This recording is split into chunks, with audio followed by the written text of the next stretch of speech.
बाप के मरने के बाद बेटे ने माँ को पुराने घर में छोड़कर आ गया। खुद साल में एक चक्कर लगा लेता था। एक दिन पुराने घर से उसे कॉल आई कि आपकी वालिदा की तबीयत बहुत खराब है।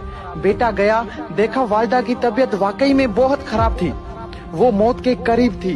बेटे ने पूछा, माँ मैं तेरे लिए क्या कर सकता हूँ? माँ बोली, बेटा इस पुराने घर में पंखे नहीं है, तुम यहाँ पंखे लगा दो। बेटा हैरान और परेशान होके बोला, माँ आपने इतनी उम्र यहाँ गुजार दी, अब मौत के करीब आपने ये फरमाइश की। माँ बोली, बेटा मैंने तो अपनी जिंदगी गुजार ली, पर एक डर है कि कल को जब तेरे बच्चे तुझे यहाँ छोड़कर चले जाएंगे तो तू गर्मी बर्दाश्त नहीं कर पाएगा मेरे लाल। बेटे ने जब ये बात सुनी तो बेटे के पैरों तले जमीन निकल गई।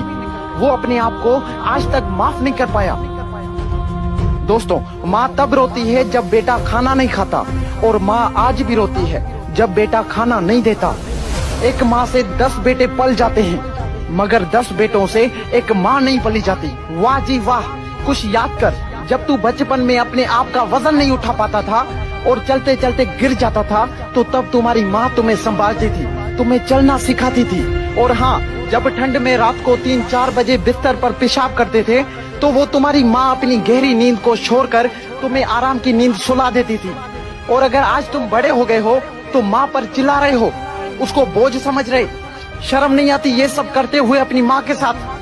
अगर वो चाहती तो तुम्हारा बचपन में ही गला दबा सकती थी, पर वो माँ है। माँ के लिए उसका बच्चा उसकी जान से भी ज्यादा प्यारा होता है। खुद को चाहे कितनी ही तकलीफ हो, माँ अपनी औलाद को तकलीफ में नहीं देख सकती। दोस्तों, आज मेरी आप सबसे रिक्वेस्ट है कि माँ के लिए सबको छोड़ देना, लेकिन कभी किसी के लिए माँ को मत छोड़ना, क्योंकि जब माँ रोती है ना तो फरिश्तों को भी रोना आ जाता है। अगर आज इस वीडियो के बाद भी तुम्हारी आंखें नहीं खुली तो समझ जाना कि तुम एक जिंदा लाश हो। और अगर तुम्हें आंखें का एहसास हो गया है तो इस वीडियो को ज्यादा से ज्यादा शेयर करें। क्या पता आपके करने पर किस के अंदर माँ के प्यार का